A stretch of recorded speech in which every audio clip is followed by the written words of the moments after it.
Voltamos com o Sem Censura falando de adoção. Camila. Olha, temos uma pergunta aqui da Thaís Costa. Ela vai explicar a situação dela. Ela tem uma irmã que teve um bebê e está numa situação muito debilitada. O sobrinho dela está numa instituição de acolhimento, esperando finalizar a guarda pela mãe da Thaís. E ela quer saber, nessa situação, quanto tempo demora para a família extensa ter a guarda da criança. O procedimento é ingressar com a ação de guarda e o juiz então vai mandar fazer estudo social, estudo psicológico com esses pretendentes à guarda. O Ministério Público vai falar, opinar em cima desses estudos e o juiz vai sentenciar. Não há um prazo pré-estabelecido, né? Mas nesses casos de crianças acolhidas, a gente busca dar prioridade. E, além disso, nós temos audiências concentradas, de 6 meses, tem que fazer audiência todas as crianças acolhidas, mas, em regra, esses casos são resolvidos em prazo bem menor que isso. Tá. Entendi. Mais alguma? Tem sim. O Javier Barbosa, ele pergunta, no caso de irmãos que estão para adoção e possuem um laço de ligação muito alto. Havendo um casal adotante que só queira adotar um desses, qual é o procedimento a ser feito por parte do judiciário? O judiciário busca sempre manter os irmãos juntos. A ideia é sempre essa. E a gente só separa quando de todo é impossível a adoção desses irmãos. Mas é sempre importante manter esses laços. Nós tivemos casos, por exemplo, de 3 irmãos, a gente não conseguiu de forma alguma fazer a colocação dos 3 juntos. Mas nós conseguimos famílias próximas, no mesmo bairro, né, Cátia? Famílias no mesmo bairro e elas concordaram em manter esse contato. Então, cada um dos 3 foi adotado por uma família, mas estão sempre em contato. Então, a vara da infância sempre vai tentar manter esses irmãos juntos ou, no mínimo, que sejam adotados, mas que haja um contato posterior entre eles. Rogério. Quando comunicaram a Juliana, nossa mais velha, de que a mãe não teria mais condição de cuidar deles, né, de ser efetivamente a mãe, ela chorou e a primeira coisa que ela falou foi: mas não vão me separar dos meus irmãos, não.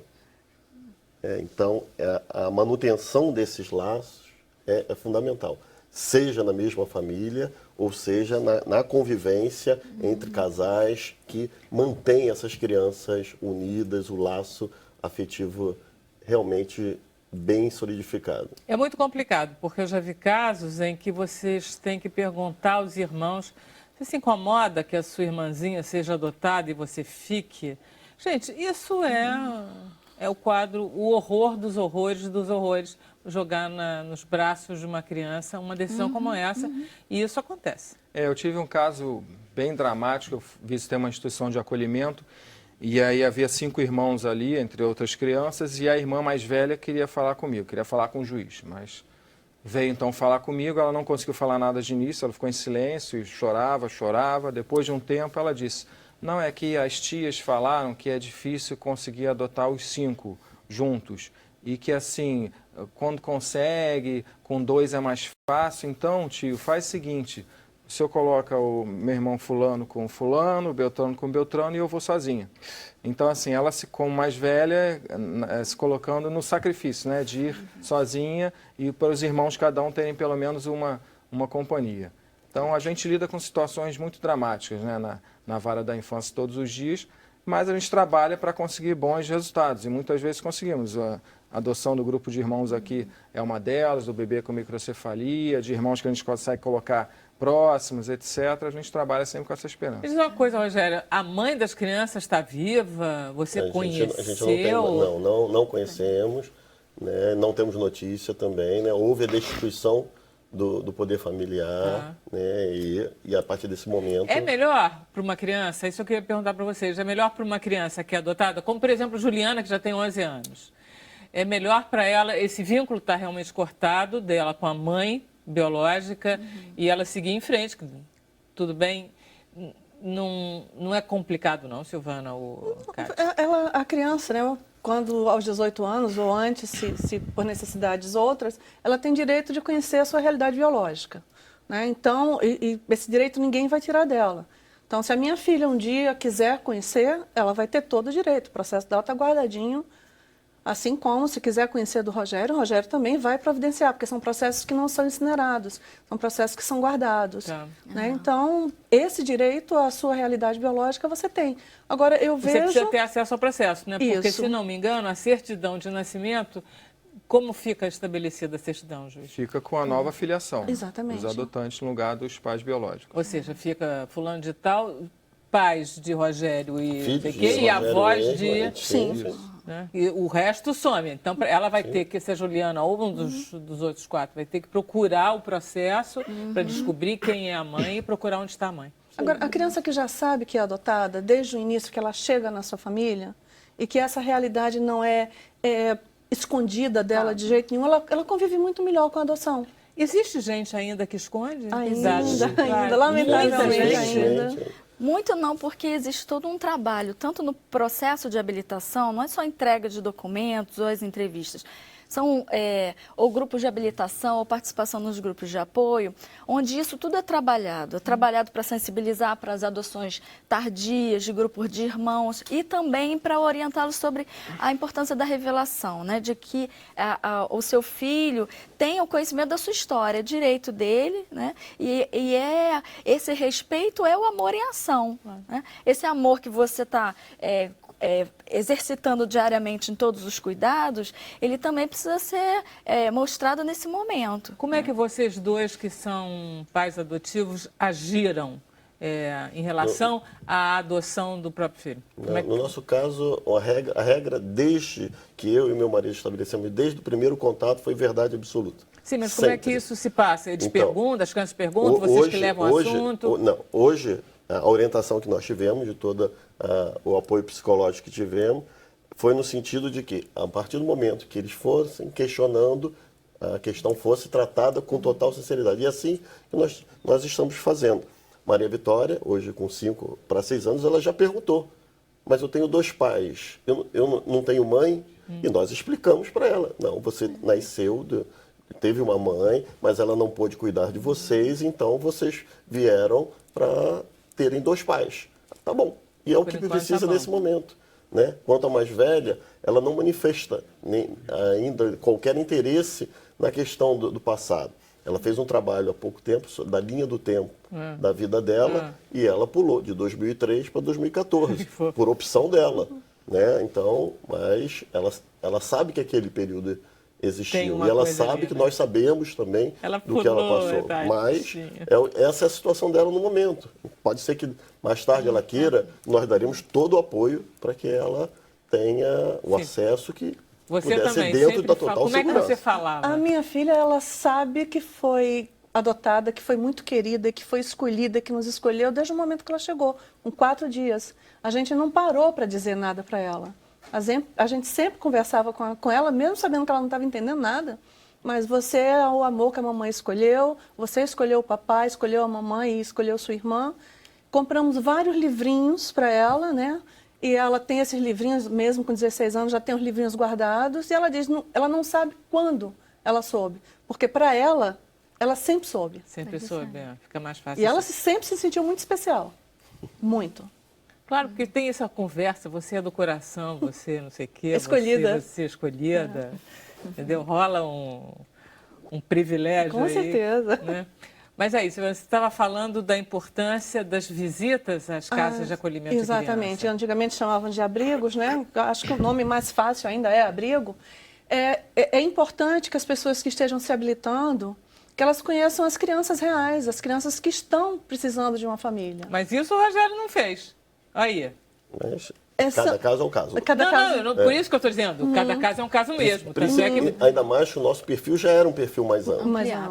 Que também é um perfil de grande parte dos casais homoafetivos ou transafetivos, né? De ter uma amplitude maior na adoção. Essas visitas não são visitas para você escolher. São visitas para você entender a realidade. Então, o que é que a gente faz nessas visitas, geralmente... Deixa eu só te perguntar, você acha que é bom um casal que está pensando ainda levemente em adotar uma criança, que ele se inscreva lá na sua vara da infância, ou que ele já comece a dar uma olhadinha? Primeiro, inscrição na vara da infância. E essas visitas aos abrigos, elas são acompanhadas dos grupos de fala apoio à rápido, a gente tá adoção. acabando o programa, Tá? corre. Então, essas visitas são para brincar, lanchar e divertir. Ninguém fala nada sobre o passado da criança, as razões do abrigamento. Você sabe muito bem como é que elas se comportam, elas se jogam nos seus braços e Exatamente. digam, me leva, tia, então me a leva, gente tia. brinca com elas, pula corda, sabe? Joga futebol, dança. E é assim, 2, 3 horas só de alegria. E eles não sabem que as pessoas que estão ali pensam ou pensarão algum dia em adotar. Sabem sim, eles sabem tudo. Ah, você acha que sabem? Sabem, eu sei Eles porque acham eu que a fui. gente é equipe de animação. Eu me divirto muito com isso. Chegou a tia da animação, eu digo, logo eu. Animada mesmo. Muito. Outra coisa, Cátia, que a gente estava falando, o que era mesmo? Que agora eu esqueci. Era, não se iludir achando que criança mais novinha é mais fácil. Sim, porque as pessoas vão muito com essa ideia de que vai moldar a criança, né? Então, eu quero uma criança menor, de até 3 anos, só que a gente tem que pensar que a educação, os pais têm uma grande influência na educação dos filhos, mas eles não são únicos. Não, eles são A criança bobos, vai eles são para a muito bons. Deixa eu escola. acabar. A gente vai fazer o seguinte, a gente continua no Facebook. Tá bom. Tá bom? Muito obrigada aos nossos convidados de hoje, a vocês que nos acompanharam aí. Vocês vão assistir agora o programa Cenário Econômico com o Adalberto Piotto. E olha só, 10 da noite de hoje você vai acompanhar o programa Caminhos da Reportagem sobre a sífilis. Amanhã nós voltamos, mas se você estiver no Facebook, a gente fica mais um pouquinho, ok? Até lá.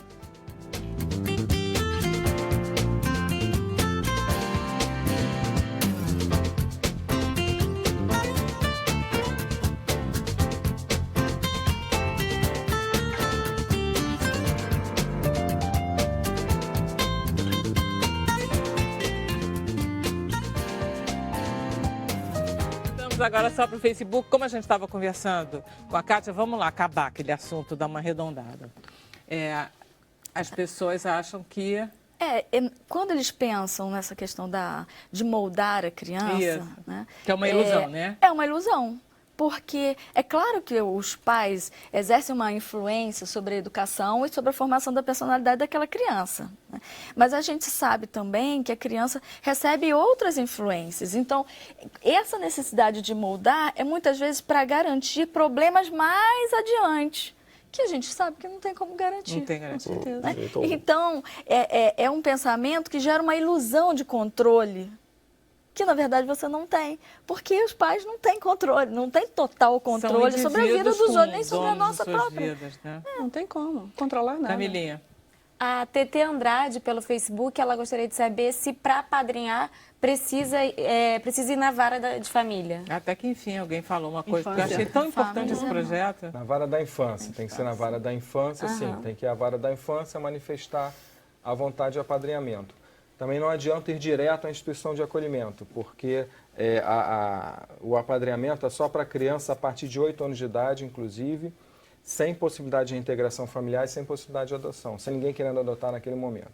Então, se a pessoa for a uma instituição de acolhimento, ela pode conhecer uma criança ou um adolescente que não está em situação de ser apadrinhado. Por isso é importante. Vai à vara da infância, vai iniciar um processo de habilitação para apadrinhamento, vai ter um estudo social, estudo psicológico, vai se habilitar como padrinho, e a equipe técnica da instituição de acolhimento com a da vara da infância vão fazer essa aproximação entre esse padrinho e a criança ou adolescente. Doutor, posso também fazer uma pergunta? Claro. Nós temos um clube dos pais, um grupo no WhatsApp que temos pais, temos postulantes a pais e aqueles que estão pensando. E numa discussão sobre apadrinhamento, veio a direção no seguinte sentido: ele era ator, fazia trabalhos em abrigos e conheceu uma menina de 12 anos nesse abrigo e gostaria de ser o padrinho dela. A dúvida ele foi à vara da infância, mas esse apadrinhamento pode ser direcionado nesse sentido? Ele depois criou todos os trâmites legais, mas ele queria apadrinhar aquela menina. Isso é possível? O padrinho sempre vai ter a liberdade de manifestar esse interesse, não há problema. Se ela estiver para apadrinhamento, não sabemos se está trabalhando em reintegração ou adoção.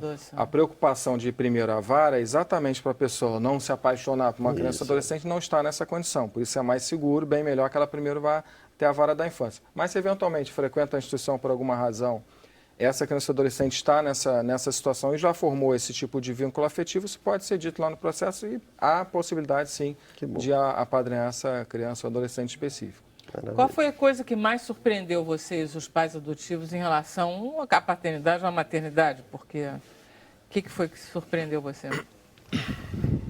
Eu O acho que você não esperava, né? Em relação ao exercício. Eu e meu marido sempre fizemos tudo, né? Nunca teve, né? Muitas, principalmente mulheres, nos perguntam: mas quem faz o papel do pai e quem faz o papel da mãe?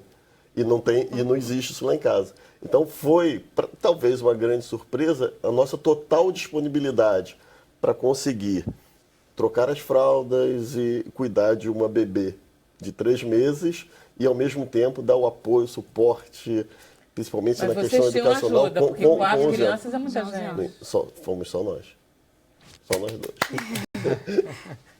Parabéns, porque é difícil pra caramba. 4 crianças de uma vez só. É, Sem prática nenhuma, né? Porque você não fez curso. Fez? Com demandas completamente distintas, né? Você fez curso? Não, Não. no meu caso, eu tenho uma filha biológica de 27 anos. Você Então, eu já Você tinha feito um mas meu estágio. marido foi pai Aprendeu a de primeira cuidar dos viagem. cabelos, né? Os cabelinhos sempre sim. arrumadinhos, sempre lindas. E você, Silvana? Eu tenho 2 filhas, né? Eu tenho uma de 23 e uma de 16. E não tem diferença nenhuma, amo do mesmo jeito, tenho preocupações da mesma forma, me dão alegrias enormes, também dão dor de cabeça, mas são filhas, não tem diferenciação nenhuma. A gente não sente... Que não tem, não. Nem diferença, nem foi diferente para minha mãe, nem para minha sogra, nem para ninguém. Foram netas e são netas. Hein, Silvana, o que foi? O que te surpreendeu na maternidade? Eu? Você é mãe, igualzinho a todo mundo aí? É. Bom, a minha é uma grande surpresa, porque chegou aos 16 anos. Então, eu tive que aprender a ser mãe, né? Olha só. E é a troca, né? É a construção desse processo, né? A construção de um amor no dia a dia, no cuidado das pequenas coisas, né? Você vai construindo esse afeto. E o senhor, juiz?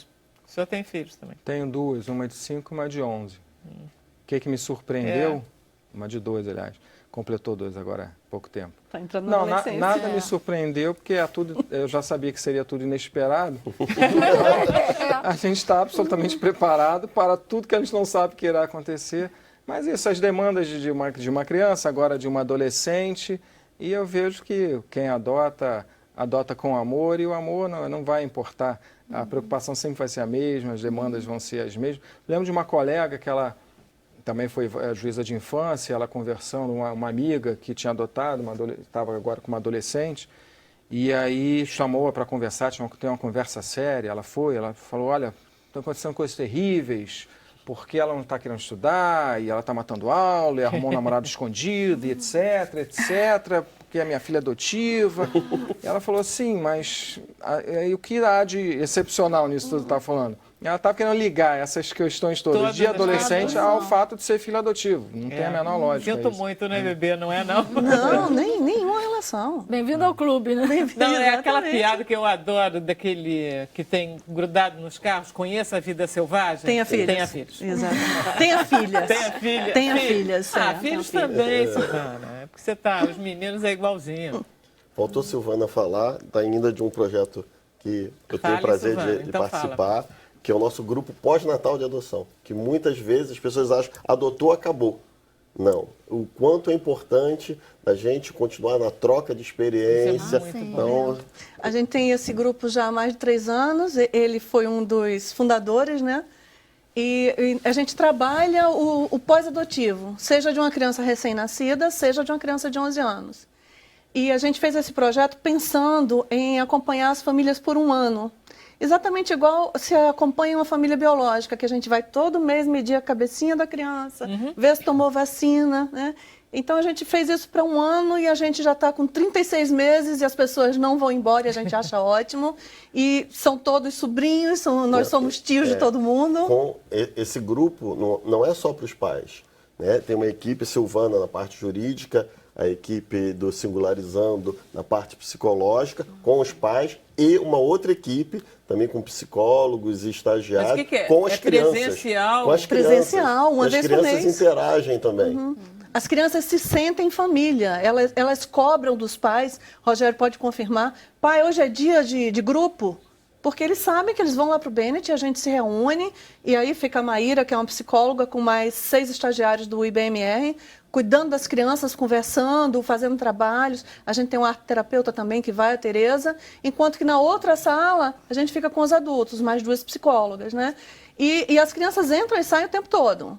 A gente não para o que a gente está conversando, porque entrou a Manu ou porque entrou a Juliana. A gente continua falando, nada é escondido, eles sabem que o que a gente está conversando ali é adoção. A gente passa pela alimentação, quando as crianças chegam querem comer demais, é uma coisa terrível. É uma compensação. Exatamente, e aquele medo de não ter depois, então o assalto à geladeira é uma coisa comum, então vai uma nutricionista, conversa com todo mundo, explica como é que tem que ser. O assalto, o roubo, tudo isso são coisas comuns, não são? São, até porque dificilmente as crianças, Kátia pode falar melhor, elas não sabem a questão da individualização dos bens, né? Porque tudo no abrigo é coletivo. Né? E nada é delas, quer dizer, Exatamente. coletivo no pior sentido do termo, né? Porque Então, coletivo... Então, pegar o teu celular não não significa que eu estou furtando o teu celular, mas é porque eu seria. desejo ter um celular. Exatamente. Não, então, né? a gente Está disponível. Está disponível. A gente trata isso com muita facilidade. A gente tem cerca de 20 e poucas crianças hoje, né? Sim. Entre adolescentes e crianças. É bom, né? Porque os problemas são similares, né? Muito São. similar. A questão dos mais velhos, toda a questão da educação, né? As histórias são sempre as mesmas. Como em qualquer família, Como né? qualquer Se a gente botar vários adolescentes aqui, as histórias serão sempre E as como que mesmas. isso tranquiliza, né? Muito, Quando você vê muito. que aquele problema que você... Porque o que vai afetar um, às vezes não afeta tanto o outro. Então você está vivendo uma situação que te angustia, porque mexe com alguma coisa da sua história, assim. você não sabe E aí lidar, você né? vai ver o outro também viveu a mesma coisa. Quer dizer, então isso não é daquela criança, é daquela família, ou é um problema enorme. Não, isso é comum. E aí alivia essa angústia, né? É muito interessante. Esses Essa é a grupos, menina né? dos olhos, né? A gente é apaixonado. Chama mas Pós-Natal tem da razão. Adoção. A gente Muito tem lindo. E uma paixão pessoas muito podem grande. ser grupo de voluntárias. adoção Eu estou tardia. trazendo isso porque a Andréia Oliveira, da região dos Lagos aqui do Rio de Janeiro, ela diz que ela é pedagoga e gostaria de estar disponibilizando parte do tempo dela ajudando na área pedagógica. Eita. Olha, ela está surpresa. Qual Aquele caminho eu devo projeto- tomar? Aquele projeto que o juiz falou. Apadrinhamento na modalidade colaborador ou Isso, prestador de exatamente. serviço, Colaborador. que é o profissional que doa a sua expertise para ajudar. Então, o que ela faz, Andréia? Procura a vara da infância e diz que quer ser Pode ser no madrinha. site, não, juiz? Não pode Não, ser? mas é a vara da infância da cidade onde ela mora. É, de lá. Sim, mas não tem por internet? A gente tem que ir Não, lá? ela até encontra na página, que é o www.apadrinhar.org, uma ficha de inscrição. Mas ela vai ter que se inscrever na Vai ter vara que ir da lá infância. mesmo. É. Ok. Olha, gente, foi bom. E mais alguma coisa? Demos uma leve pincelada no assunto. Isso. Tá bom demais. Bom, o programa chegou ao final. Amanhã nós estamos de volta às 5 da tarde. Até lá. Obrigada.